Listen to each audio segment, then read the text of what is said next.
vou falar sobre anestesia na gestante com hipertensão pulmonar, mas, na verdade, eu vou falar um pouco sobre cardiopatia, porque hipertensão pulmonar primária é uma coisa extremamente rara. Ela, geralmente, é consequência a alguma valvulopatia, alguma outra alteração cardíaca. Então, a cardiopatia é a principal causa de morte materna no Reino Unido e é superior à soma dos casos de morte por hemorragia e síndromes hipertensivas. E 25% das mortes em mulheres cardiopatas nos últimos 30 anos se deveram a cardiopatias congênitas. O problema é que fora do Brasil, cada vez menos existem cardiopatias congênitas, né? Porque as mulheres fazendo esse diagnóstico intraútero acabam interrompendo a gestação. A morbidade das gestantes cardiopatas depende, obviamente, da doença, mas ela vai de um risco baixíssimo até um alto risco que pode chegar a 30%. E vocês vejam que mesmo a hipertensão pulmonar,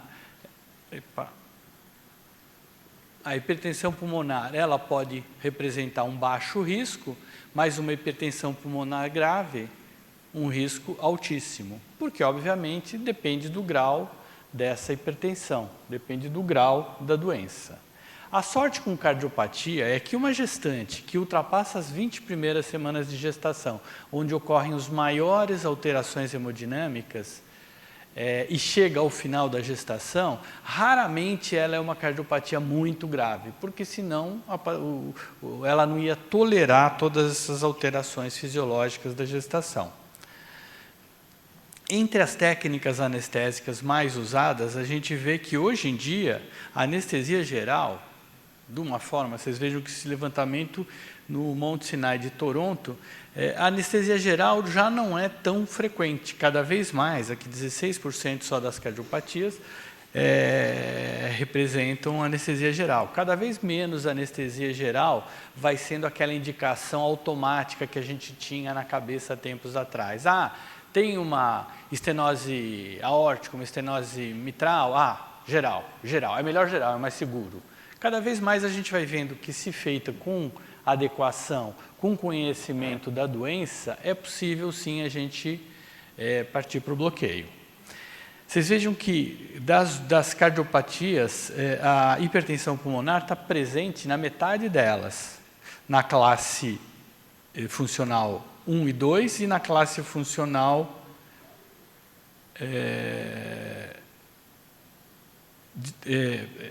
3 e 4. Na verdade, assim, das lesões, como hipertensão pulmonar primária, ela é raríssima. Ela vai acontecer como consequência de valvulopatias. E a via de parto, os obstetras cada vez mais chegam à conclusão que a cardiopatia pode evoluir para um parto normal. Para mim sempre isso é muito estranho, porque se faz cesárea tanto por qualquer coisa, às vezes numa doença grave, se insiste que não pode fazer o parto normal. Mas enfim, eu não sou obstetra, eu só convivo com a obstetrícia. Bom, só para lembrar o que acontece, por que é difícil uma cardiopatia grave sobreviver, levar a gestação até o final? Porque aumenta demais o débito cardíaco, ela tem que responder a isso, às vezes ela não tem condição, ela tem que cuidar de uma hipervolemia que vai acontecendo na gestação, ela vai se tornando anêmica. Então, se no organismo normal essas alterações são importantes e têm consequências, imagine-se numa cardiopatia grave. E é interessante notar que essa redução da resistência periférica, que vai acontecendo aí lá para 24, 26 semanas, 30 semanas de gestação, nas insuficiências é muito bem tolerado, porque diminui a regurgitação dessas insuficiências, porque cai a resistência periférica. Já nas estenoses, isso pode piorar. Então, vamos, assim, de um jeito geral, falar que as insuficiências são muito mais benignas que as estenoses.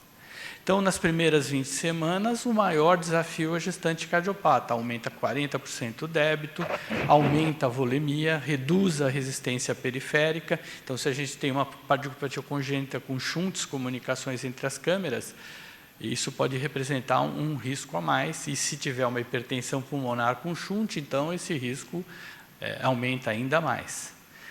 E ela tem que dar conta de um consumo maior de oxigênio, que se o pulmão está comprometido, é um problema a mais que ela tem que lidar.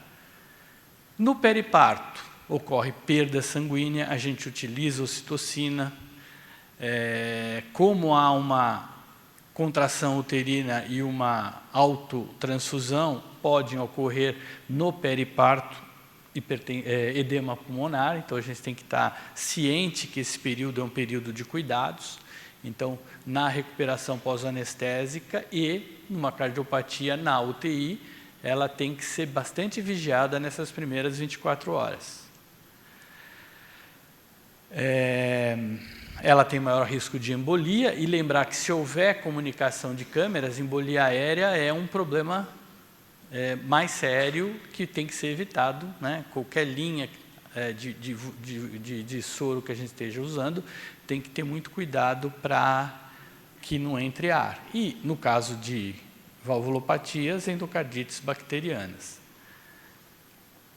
A perda sanguínea é importante por dois motivos, porque é difícil ela compensar a hipovolemia quando o débito é fixo, numa hipertensão pulmonar grave, ou numa estenose aórtica que funciona da mesma forma.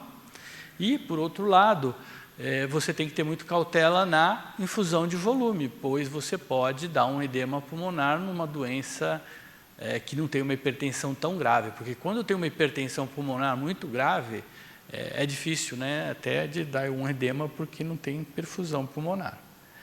E lembrar que o ocitóxico, que é a nossa medicação de uso diário, ela também apresenta alterações hemodinâmicas que, numa gestante cardiopata, pode representar um risco.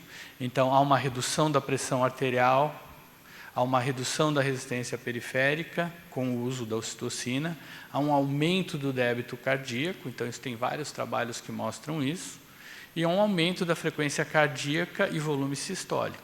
Então, não é uma medicação, né, para se fazer sem ter alguns cuidados, principalmente numa gestante cardiopata, né? Todos nós sabemos e fomos da época em que era comum se fazer em bolos de ocitocina. Hoje, qualquer pessoa afeita à obstetrícia sabe que isso não deve ser feito. Mas cuidado com a utilização da ocitocina de forma dobrada ou triplicada na gestante cardiopata grave. E esse edema pode ser decorrente, então, da retenção hídrica, da autotransfusão, de uma falência cardíaca, né? Porque não esqueçam que essas valvulopatias, principalmente aórticas, podem estar implicadas, em determinados momentos, a redução da perfusão coronariana pelo ósseo da coronária. E ainda você vai ter um coração mal perfundido, que ainda vai sofrer mais e reduzir ainda mais o volume sistólico. A hiperidratação a gente já falou. Então, durante a cesariana, na hora da contração, você tem uma hipervolemia. E não é absurdo, nessa hora, se a gente achar adequado, utilizar furosemida para reduzir esse volume. Claro que você tem que ter certeza que aquilo pode ser feito. Não é uma conduta baseada em evidência científica. Mas nem tudo que a gente faz pode ter evidência, né? Às vezes a gente tem que usar do nosso conhecimento prático diário. Então, ela é uma paciente mais propícia a fenômenos tromboembólicos e com os shunts que tem o risco da embolia aérea, então, bastante cuidado, como eu comentei. A oximetria de pulso é importante, o acompanhamento bastante criterioso, porque uma redução da oxigenação pode ser um indício de uma inversão de shunt ou do desenvolvimento de um edema pulmonar, que às vezes a gente ainda não tem sintoma da paciente, mas começa a cair a oxigenação, é um sinal. A capnografia, muito importante, porque além de espelhar a perfusão pulmonar, ela também dá bastante indícios para a gente de como está o débito cardíaco. Se a gente tiver um acompanhamento, isso, obviamente, quando eu estou com anestesia geral. A pressão arterial média você vai utilizar nas pacientes mais graves, sejam ela qual cardiopatia for. Classe 3 e 4, de disfunção ventricular grave, estenose aórtica grave, síndrome de Marfan com lesão aórtica, hipertensão pulmonar grave. E a pressão venosa central é sempre aquela questão, mesmo quem trabalha com pacientes mais graves, que faz cirurgias torácicas, a pressão venosa central é sempre uma dúvida. Mas numa paciente que tem hipertensão pulmonar, com certeza a pressão venosa central vai ter muita dificuldade em dar alguma informação relevante, porque você tem um pulmão que uma resistência vascular pulmonar aumentada que vai alterar muito a relação entre essa medida do lado direito, que teria que espelhar a medida do lado esquerdo, né? Então, mas hoje a gente tem muitos monitores que espelham o débito cardíaco, às vezes de forma até não invasiva. Eu acho que em obstetrícia a gente tem que daqui a pouco ter algum monitor desse que se mostre mais eficiente. Então, você tem medidas através da variação do tempo entre a medida da oximetria e da medida da pressão, vendo quanto tempo demora para o sangue chegar aqui, análise da curva pletismográfica, todos eles não são métodos perfeitos e não têm correlação absoluta com um Swan-Ganz. Mas é alguma coisa que a gente, em paciente grave, deveria usar de forma mais constante. Então, o que eu faço quando eu faço um bloqueio que às vezes a gente tem que ter cuidado? Eu bloqueio o sistema nervoso autônomo, levando a vasodilatação. Bloqueio os aceleradores, os cardioaceleradores, então eu vou agir no território arterial e no território venoso. É muito difícil a gente saber o que é mais importante. Na minha época de residente, a gente dizia que o bloqueio agia mais no território venoso, dificultando o retorno venoso. Então, era aquela ideia de hidratar para compensar isso. Era uma ideia meio absurda, porque você vai corrigir um fenômeno que acontece durante minutos, porque depois que nascia o bebê isso não era evidente, enchendo a paciente de líquido. Mas era essa a lógica que a gente seguia. Hoje, está se voltando mais para o lado da dilatação arterial. Então, o que o bloqueio faz é uma queda importante da resistência periférica. Então, é mais lógico eu trabalhar hidratando pouco e corrigindo essa resistência periférica com drogas vasoativas, com as medicações do nosso dia a dia, aí, que todos sabemos.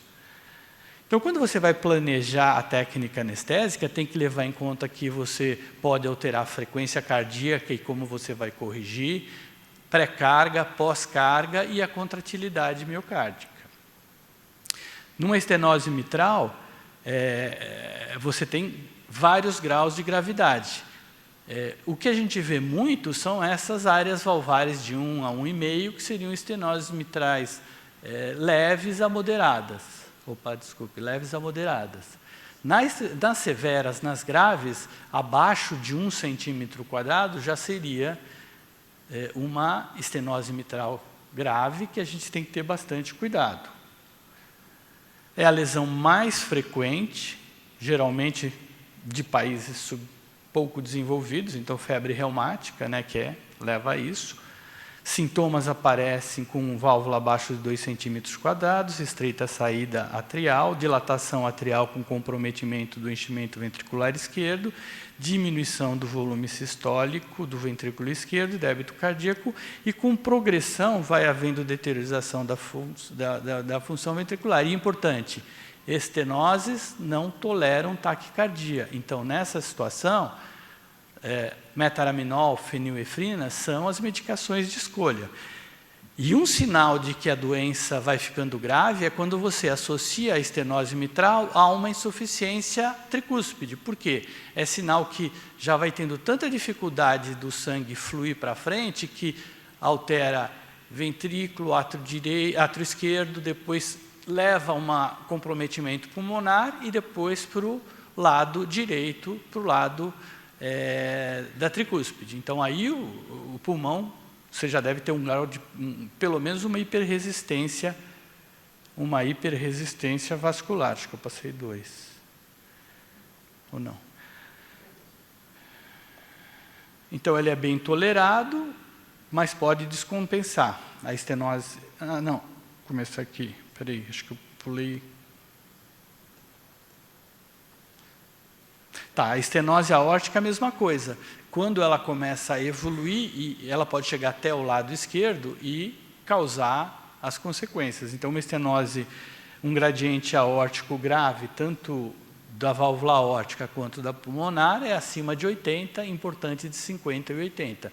A gente pega a maioria dessas pacientes nessa faixa aqui. Então, é por isso que nessas pacientes a gente acaba fazendo o bloqueio, né? Porque ela não tem o débito tão fixo. Mais uma paciente com acima de 80 milímetros de mercúrio, isso é muito grave.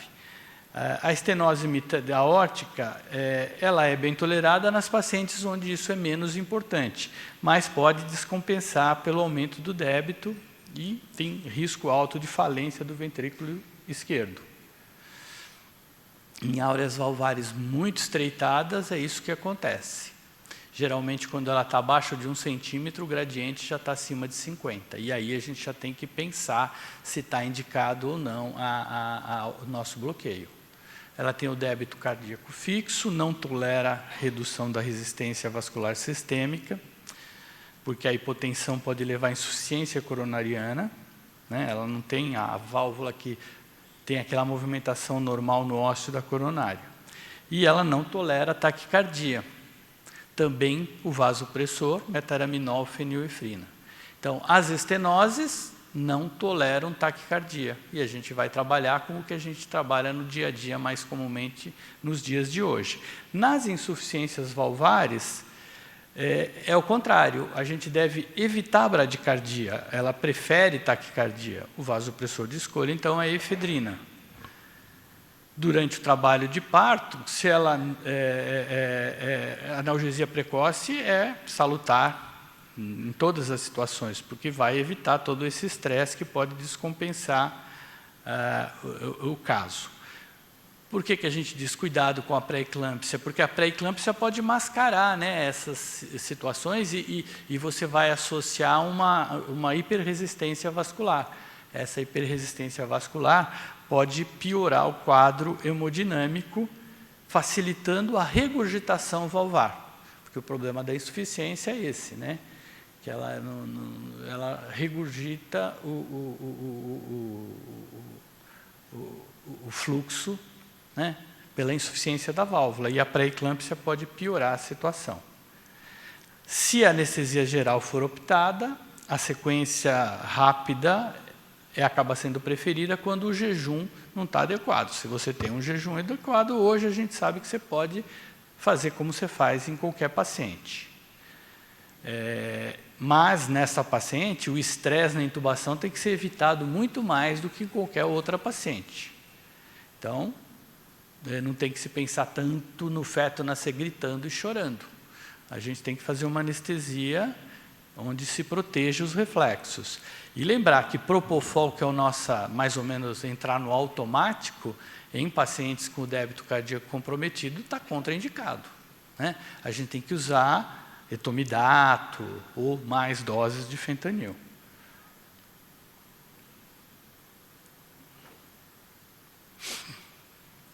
Em linhas gerais, a estenose mitral, eu normalmente posso fazer uma regional. Insuficiência mitral, a mesma coisa. Estenose aórtica, geralmente são mais graves. E aí você já pensa na anestesia geral. Insuficiência aórtica regional é bem possível. Eu estou falando em linhas gerais, porque dependendo da associação das coisas, a gente tem que ter um raciocínio clínico diferente. Estenose pulmonar é grave, porque é uma coisa semelhante à hipertensão pulmonar. Geralmente a gente vai para geral, mas se o gradiente transvalvular estiver abaixo de 40, também dá para pensar na regional. Os shunts, né, se eles forem muito importantes, nem se fala, porque a redução da resistência periférica associada a uma comunicação entre as válvulas diminui ainda mais o fluxo pulmonar.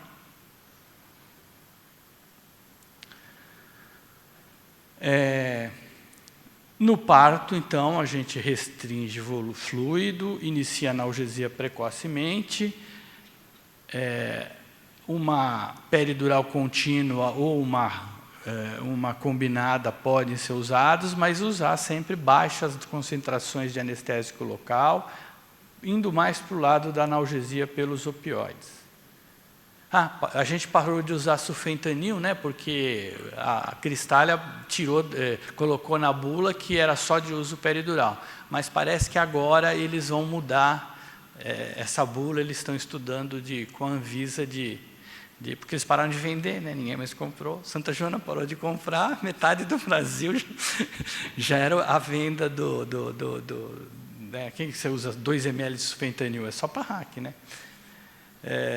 A monitorização normal. Na cesariana, a mesma coisa, e se tiver que fazer o bloqueio, também em doses fracionadas para evitar grandes repercussões hemodinâmicas, mas é possível ser feito. O vasopressor, lembrar que você vai optar ou pela efedrina ou pelo metaraminol, dependendo da lesão cardíaca. E a ergotamina também precisa ter cuidado, se você não quiser muito aumento de resistência periférica. Monitorização a gente já falou. Aí tem inúmeras formas de fazer anestesia geral para gestante, mas é lembrar que você precisa usar etomidato. Eu ainda acho que a succinilcolina é a melhor solução para obstetrícia, e tem muita gente que acha no mundo, mas agora a gente tem a possibilidade de usar o Sugamadex e o vorcocurônio, né? Quem tiver à disposição, mas ainda nas sociedades que trabalham de vias aéreas difíceis, isso ainda tem uma dúvida, não há uma certeza do que é o mais adequado, usar a succinilcolina ou o rocurônio. Manobra de Selle que vai e volta, uns dizem que acham que ele funciona, não funciona, mas mal não deve fazer, né?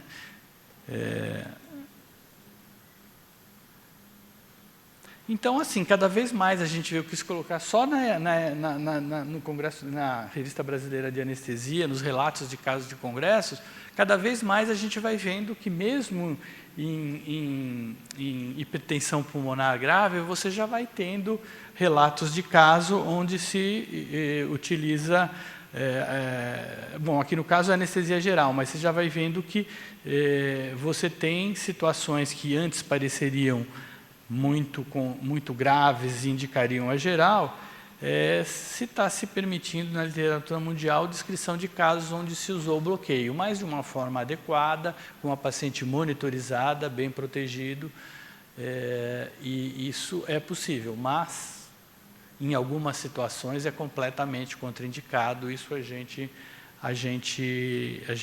já ressaltou aqui. Obrigado pela atenção.